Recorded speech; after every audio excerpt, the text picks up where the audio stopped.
இனிய காலை வணக்கம். அன்பான சகோதர சகோதரிகளே, இன்றைய நாளுக்கான உயிருள்ள வார்த்தை வெளிப்படுத்தின விசேஷம் 1ஆம் அதிகாரம் 18ஆம் வசனம். மரித்தேன், ஆனாலும் இதோ சதா காலங்களிலும் உயிரோடு இருக்கிறேன்.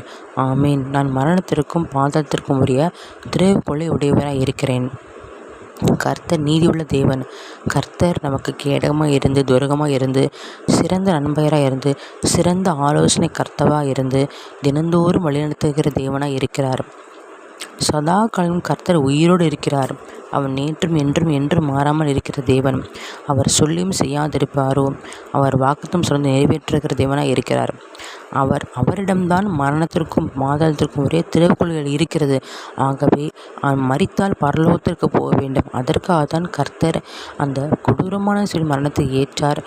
நமக்காகவே மரித்தார், நமக்காகவே உயிரோடு இருக்கிறார், நமக்காகவே வாழ்கிறார், நமக்காகவே 1000 வருஷ அரசாட்களை அவர் ஆயத்தம் பண்ணி வச்சிருக்கிறார். அதை நாம் சொந்தரிக்க வேண்டும். அதற்கு நாம் இந்த உலகத்தில் இருக்கும்போது பரிசுத்தமாக ஜீவியத்தை வாழ வேண்டும்.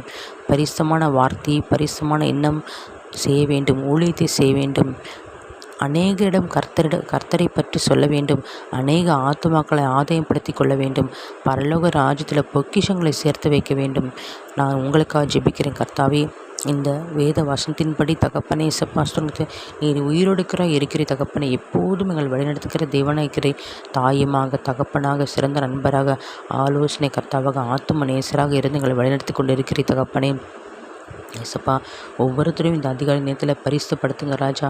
நமக்கு பிடித்த காரியங்களை செய்ய, பிடித்த வார்த்தைகளை செய்ய ஆண்டவரை, பிடித்தமான ஆண்டவரை ஏசப்பா சோத்திரங்க தவைக்கினார் கீழே செய்யுங்களை ஒவ்வொருத்தரும் வழிநடத்துங்க ராஜா. ஆண்டவரை உடைய ரகசிய வருகைப்ப எங்களை ஒவ்வொருத்தரையும் தகுதிப்படுத்தி எங்களை எடுத்துக்கொள்ளுங்க ராஜா. ஆண்டவரை ஜீவ புஸ்தகத்தில் நாங்களும் எங்கள் குடும்பத்துடைய பேரும் இடம்பெற வேண்டும் அப்பா. பரலோக ராஜ்யத்தில் 1000 வருஷ அரசாலைகளை உம்மோடு கூட நாங்கள் இருக்க வேண்டும், பார்க்க வேண்டும். உண்மை நாங்கள் பரலோகத்தில் ஆராதிக்க வேண்டும், புதிக்க வேண்டும் தகப்பனே.